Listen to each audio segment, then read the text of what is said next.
Welcome to online geography classes of class 9. Today I have already uploaded the second PDF of the chapter 1 related to size of India. Now I am just explaining the facts that have already been uploaded in the PDF. Now I am just recapitulating the part that I have described in the first PDF related to the location. I am explaining with the help of the map the location of India. First, the location of India with respect to the world. Now we can see that this is India. This is prime meridian and this is equator. 0 degree prime meridian, 0 degree equator. Now India is located to the right hand side of prime meridian, that is eastern hemisphere, and located to the northern part of equator or above equator, that is the northern part. So its location is northeastern hemisphere. That is India's location. Now I'm just explaining the latitudinal extent and the longitudinal extent, and let me first explain the Indian mainland and the Indian Union. Now when we just include this entire country, except the two island groups are not included, we considered it as an Indian mainland. And when we include both the island groups, we term it as an Indian Union. So now I'm going to show the position of the latitudinal extent and the longitudinal extent of both the cases.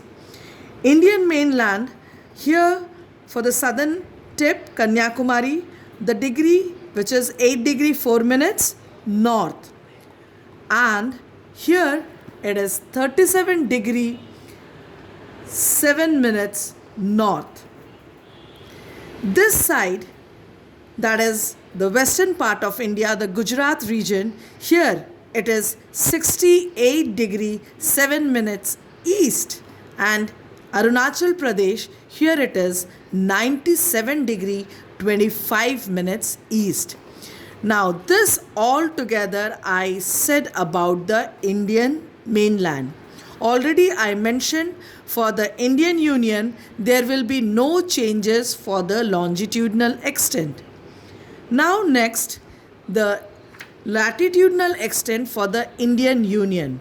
This is the southern tip of Andaman Nicobar Island Group as well as southern tip of Indian Union, and it is the Indra Point region, and the degree is 6 degree 45 minutes north. So this is the entire location. Now I am going to proceed with the today's part. Now before going to this, you can see that two lines, one latitude and one longitude, is already been drawn on this map. This latitude divides the country into the two equal parts. So what is the name of this latitude? It is Tropic of Cancer. And what is the degree? 23.5 degree north. And this line also divides the country into two equal half, and this is standard meridian, and its degree is 82 degree 30 minutes east. Today I am going to explain about all these things. Now the first part is related for today is that little bits of data that you have to keep it in your mind. The landmass of India has an area of 3.28 million square kilometer, and if we see the percentage wise, it is 2.4% of the total geographical area. Now if we see the countries according to the area wise, India's position is 7. So what are the countries which is larger than India? That is Russia, Canada, USA, China, Brazil, Australia, and India is the 7th one. So according to area, India's position is 7, and we all know according to population, India stands second in the world. Now next we can see that This is the entirely water body because we can see the blue color that is being marked out over here. Now this entire water body, that means this entire region that is there adjacent to this saline water body, we term it as a coast, and this entire stretch is termed as coastline. So what is the total length of the coastline including the island group? It is 7,516.6 kilometer. And you can see this black outline that is being marked out from here to this end part of this. This black outline indicates the Indian boundary, that is frontier boundary, and the stretch of this boundary is 15,200 kilometer. Now I'm just going to detail up about the geographical identities of India. Now India is having totally a different physical identity as well as cultural identity. Now what is, and thus it makes the entire country unique. That means we know that India is having a motto, or it is having a fact, unity in diversity. Now we will look into the part that is related to the geographical identities or the physical identities. Now I'm pointing out the area from here to here. The entire area is bounded up by a lofty mountains that runs from east to west direction, covering thousands of kilometers. Now this entire lofty, the word lofty means high, highest. So lofty mountains. Now it occupies the directions of northwest, north and northeast. This entire stretch is occupied by the lofty mountains, and these are termed as young fold mountains. Now let me explain what is fold mountains. If there is a sedimentary track and due to plate movements, when it is being compressed from both the side, what is the resultant? Being a sedimentary track which is soft in nature, it get compressed from both the ends. The resultant, it becomes undulating in nature, wavy structure, and as the compression goes on continuously, so gradually the height is increasing. So as a result, this has developed the mountains, and as it is wavy in structure, folded in nature, it is termed as fold mountains. But why it is being designated as a young fold mountains? Because the height of these mountains are still increasing till date. That means it is in a stage of growth. So anything which is in growing stage, we use the term young. That is why it is termed as young fold mountains. Now we will move to the southern part. Tropic of Cancer. Below this, that is closer by this, we know this is 23.5 degree north. Now from here 22 degree onwards, the structure is tapering towards the southern part. Now it is being covered by the oceanic body from the three sides. On its east we are having Bay of Bengal, on its west we are having Arabian Sea, and on its southern part we are having Indian Ocean. So it is being protected from all the sides for the outsiders that can invade or for outside intrusions. Now next we will come to the importance of the geographical identities that I have already mentioned. Now people can move through these oceanic routes.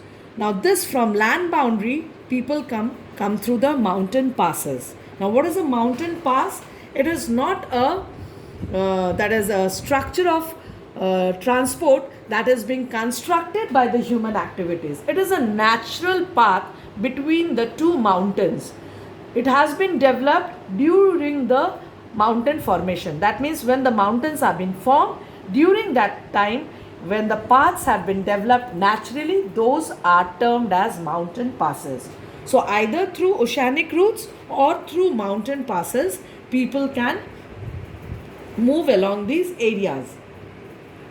Now next it is, when we are able to move, what is the resultant? either we are able to get the things from the other countries or we are going to deliver the things to those countries. That means we are exchanging our products. Trade system has been developed. Earlier it was a barter system. Now we are having the monetary trade system. Now the next important fact is the latitudinal and the longitudinal extent. Now by this time hopefully you should be aware about the latitudinal extent and the longitudinal extent. Now from north to south and west to east, the latitudinal degree and the longitudinal degree difference is of 30 degree. I am writing it over here. Latitudinal degree is also 30 degree difference and longitudinal is also of 30 degree difference. That means the difference for both the cases degree wise is same. But if we see distance in kilometers, latitudinal we are having 3214 kilometer and longitudinal we are having 2933 kilometers. Now what is the reason behind it? When degree wise both the differences is same, then why according to the kilometer the differences are there? I'm just explaining by drawing a diagram. This is the equator line and this is the prime meridian. Now if we draw the parallels, what is the resultant? Already I mentioned that these are parallels. That means they do not intersect each other. The distance between the two parallel is 111 kilometers and it is same whether it is near the equator or whether it is near the poles. I am repeating, the distance between the two latitude is same whether it is near the equator or whether it is near the poles. Is it clear? Now I am drawing the longitudes. You can see it is coinciding near the poles and bulging out near the equator. Near the equator. Okay? Near the equator they are bulging it out and near the poles it is coinciding. So what is the resultant?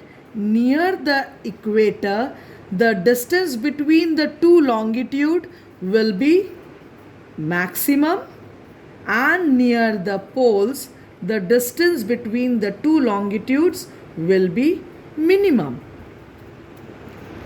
Is it clear?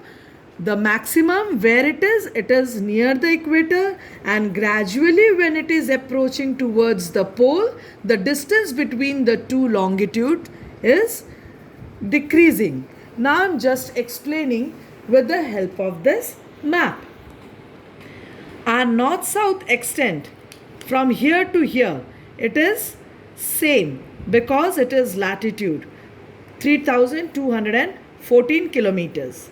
But here to here, from here to here, we can see this is a inclined longitude. Here the difference between the two longitude will be comparatively more and gradually when we are approaching to this side, it will reduce, it will decrease. So this inclined part of the the longitudinal extent decreases the distance from this 3214 to 2933 kilometers. Hopefully the concept behind these difference of distance and the same degree is clear to each and every student. Now next I am proceeding to the next part.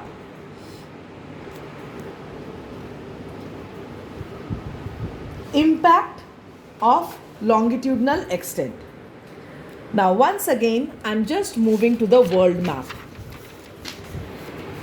Now we all know that this entire world means, if we see the globe, the degree is 360 degree. This whole and longitude, when we are saying about the longitude, the main work of the longitude is to calculate the time. So on that basis, this entire 360 degree is, that is, the earth is rotating on its axis, and how much time does it take? It takes 24 hours. So if we divide this 360 by 24, how much it is coming? It is coming 15. So for 15 degree is being occupied, or how much time does it take? It takes 1 hour.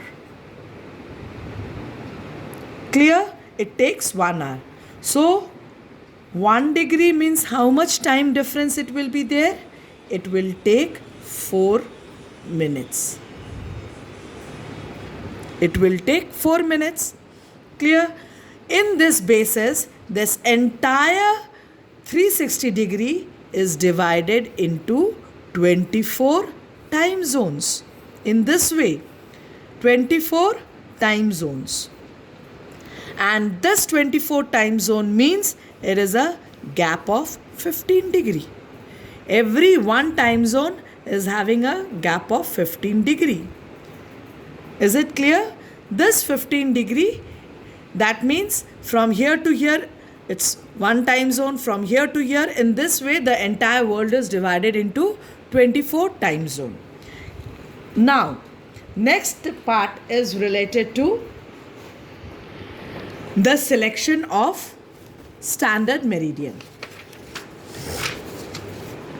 Now, yesterday only I described about the term standard meridian. You can see this dotted line has been drawn, which is standard meridian, and for the degree of standard meridian for India is 82 degree 30 minutes east. Now, why this has been selected? This side, when it is 6 a.m., here it is 4 a.m. The watches shows the 4 a.m. time. Why? Because the stretch we have already studied, the stretch is of 30 degree, and we just now studied that after every 15 degree there is one time zone. So this entire country is having a 15 degree bars. But if we select 2 standard meridian for one country, then there will be a lot of confusion of time. So just to avoid that confusion, a single meridian has been selected that passes from the center of the country. And another law is that value should be a multiple of 7 degree 30 minutes. That means this 7 degree 30 minutes this value should be divisible by 7 degree 30 minutes. Now why it has been taken?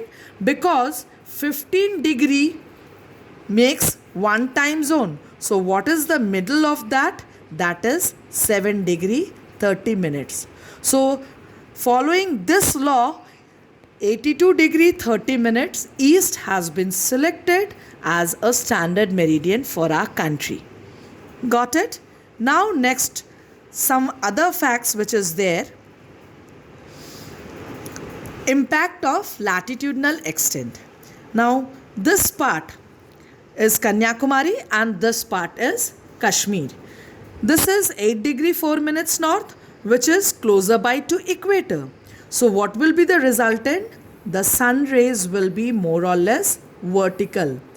There will be very less difference between day and night duration. Maximum of 45 minutes differences. But as we move away from it and we go to Jammu and Kashmir, the sun rays gradually gets inclined from the equator. So what is the resultant? The day and night duration gap increases, and here it is near about gap of 5 hours. This is one latitudinal impact, and another latitudinal impact is the Tropic of Cancer divides the country into two equal halves. The southern part we are having tropical climate, and the northern part we are having subtropical climate. That means we are having two climatic zone within a one country. So this is another impact of latitude. In this way, I completed the topic that I took for the discussion for the today's class, and I have given some question based upon it, that when sun rises in Arunachal Pradesh, it is still night in Gujarat. Why? I have already explained the reason. Highlight any 3 significant points of the geographical location of India. Why do we need a standard meridian for India? Explain. And why is the difference between duration of day and night is more prominent in Kashmir than in Kanyakumari? Sorry, is written over there. It will be in Kanyakumari. Explain. So please try to write your answers, and thank you for following the class.